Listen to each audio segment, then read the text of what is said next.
بسم اللہ الرحمن الرحیم الم تر کیف فعل ربک باصحاب الفیل الم یجعل کیدہم فی تضلیل وارسل علیہم طیرا ابابیل ترمیہم بحجارۃ من سجیل فجعلہم کعصف مأکول۔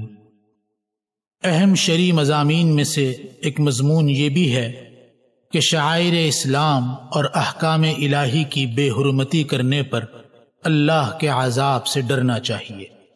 چنانچہ اس صورت میں بیت اللہ یعنی خانہ کعبہ کی بے حرمتی کے وبال اور عذاب سے اسی پر استدلال کیا گیا ہے۔ اس صورت میں اصحاب فیل کے واقعے کا مختصر بیان ہے کہ انہوں نے خانہ کعبہ کو گرانے کے ارادے سے ہاتھیوں کی فوج لے کر مکہ مکرمہ پر چڑھائی کی تھی۔ حق تعالی نے معمولی پرندوں کے ذریعے ان کی فوج کو عذاب آسمانی نازل فرما کر نیست و نابود کر کے ان کے عزائم کو خاک میں ملا دیا۔ قصہ مختصر یہ ہے کہ حبشہ کے بادشاہ کی طرف سے یمن میں ایک حاکم ابرہہ تھا۔ اس نے ایک کنیسہ بنا رکھا تھا کیونکہ یہ لوگ نصرانی تھے۔ ابرہہ نے یہ چاہا کہ خانہ کعبہ کا حج کرنے والے لوگ بجائے وہاں کے یہاں آیا کریں اور اس کا اعلان کر دیا۔ عرب کو خصوصاً قریش کو یہ بات بہت ناگوار ہوئی اور کسی شخص نے رات کو اس میں جا کر غلاظت کر دی۔ بعض کے نزدیک عرب کے کچھ لوگوں نے وہاں آگ جلائی تھی، ہوا سے اس میں آگ جا لگی اور وہ سب جل گیا۔ ابرہہ کو غصہ آیا اور ایک بڑا لشکر لے کر جس میں ہاتھی بھی تھے خانہ کعبہ کو گرانے نکلا۔ جب مغمس میں پہنچا جو کہ طائف کے راستے میں ہے تو مکہ کے سردار عبد المطلب کے پاس آدمی بھیجا کہ میں لڑنے نہیں آیا ہوں، صرف کعبہ گرانے آیا ہوں، اگر کوئی اس کی حفاظت کرے گا اس سے البتہ میں لڑوں گا۔ عبد المطلب نے جواب دیا کہ یہ گھر میرا نہیں ہے، جس کا یہ گھر ہے وہ خود حفاظت کر لے گا۔ پھر عبد المطلب خود بھی اس کے پاس گئے اور یہی گفتگو زبانی ہوئی۔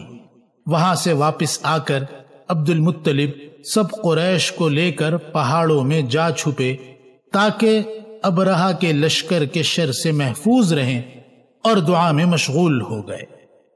ابرہہ وہاں سے مکہ کی طرف چلا۔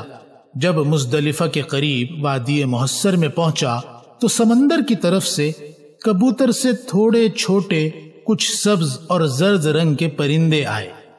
ان کے پنجوں اور چونچوں میں مسور اور چنے کے برابر کنکریاں تھیں جو ابرہہ کے لشکر پر چھوڑنا شروع کی۔ اللہ تعالی کی قدرت سے وہ گولی کی طرح لگتی اور ہلاک کر دیتی تھی۔ بعض تو اس عذاب سے ہلاک ہوئے اور بعض بھاگ گئے اور دوسری بڑی بڑی تکلیفیں اٹھا کر مر گئے۔ ابرہہ کے بدن کا گوشت اور دل پھٹ گیا، وہ رستے ہی میں مر گیا۔ یہ واقعہ حضور صلی اللہ علیہ وسلم کی ولادت سے 50 روز قبل ہوا۔ آپ صلی اللہ علیہ وسلم ربیع الاول میں پیدا ہوئے اور یہ واقعہ محرم کے آخر میں ہوا۔ الم تر کیف فعل ربک باصحاب الفیل، کیا آپ کو معلوم نہیں کہ آپ کے رب نے ہاتھی والوں سے کیا معاملہ کیا؟ اس استفہام اور سوال سے مقصود اس واقعہ کی عظمت اور ہولناک ہونے پر تنبیہ کرنا ہے، کیونکہ یہ قدرت الہیہ پر دلالت کرتا ہے۔ اب آگے اس معاملے کا بیان ہے۔ الم یجعل کیدہم فی تضلیل، کیا ان کی تدبیر کو جو کعبہ ویران کرنے کے لیے تھی سر تپا غلط نہیں کر دیا؟ یہاں یہ سوال اور استفہام تقریری ہے، یعنی واقعے کی صحت کو ثابت کرنے کے لیے ہے کہ واقعتاً اللہ تعالی نے ان کی تدبیر کو بالکل غلط اور خاک میں ملا دیا۔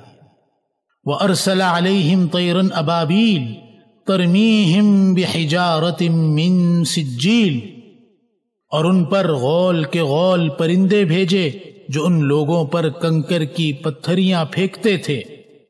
فَجَعَلَهُمْ كَعَصْفٍ مَأْكُولٍ، سو اللہ تعالی نے ان کو کھائے ہوئے بھوسے کی طرح پامال کر دیا۔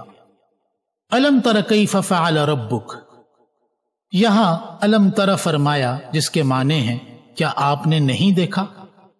حالانکہ یہ واقعہ آپ صلی اللہ علیہ وسلم کی ولادت سے کچھ دن پہلے کا ہے۔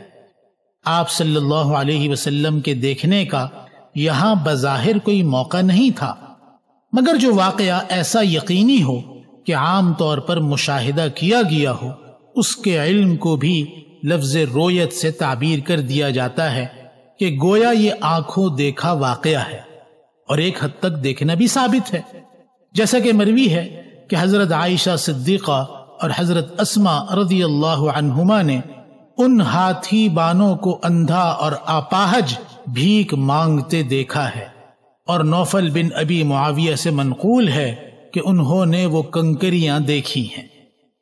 وَأَرْسَلَ عَلَيْهِمْ طَيْرًا أَبَابِيلَ، ابابیل کے معنی پرندوں کے غول کے ہیں، یہ کسی خاص پرندے کا نام نہیں۔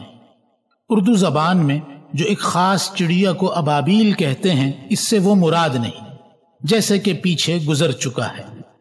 یہ پرندے کبوتر سے کسی قدر چھوٹے تھے اور کوئی ایسی جنس تھی جو پہلے کبھی نہیں دیکھی گئی۔ ترمیہم بحجارۃ من سجیل، سجیل یہ فارسی زبان کے لفظ سنگ گل سے عربی کیا ہوا ہے، جس کے معنی ہیں ایسی کنکریں جو گیلی مٹی کو آگ میں پکانے سے بنتی ہے۔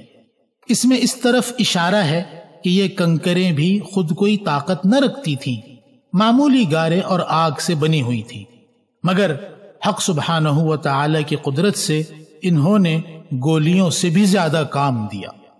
فجعلہم کعصف مأکول، عصف بھوسا کو کہتے ہیں۔ اول تو خود بھوسا ہی منتشر تنکے ہوتے ہیں، پھر جب اس کو کسی جانور نے چبا بھی لیا ہو تو وہ تنکے بھی اپنے حال پر نہیں رہتے۔ ابرہہ کے لشکر میں جس پر یہ کنکر پڑی ہے اس کا یہی حال ہو گیا۔ اگر ابرہہ کے لشکر میں بعض بھاگ جانے والوں پر کنکریوں کا نہ پڑنا ثابت ہو تو یہ مضمون اکثر کے اعتبار سے ہوگا، یعنی ان میں سے اکثر کے ساتھ ایسا ہوا کہ انہیں کنکریاں لگی۔ اس صورت کا حاصل یہ ہے کہ شعائر اسلام اور احکام الہیہ کی بے حرمتی کرنے والوں کو ایسے عذاب اور عقاب سے بے فکر نہیں رہنا چاہیے۔ ہو سکتا ہے کہ دنیا ہی میں عذاب آ جائے جیسے اصحاب فیل پر آیا، ورنہ آخرت کا عذاب تو یقینی ہی ہے۔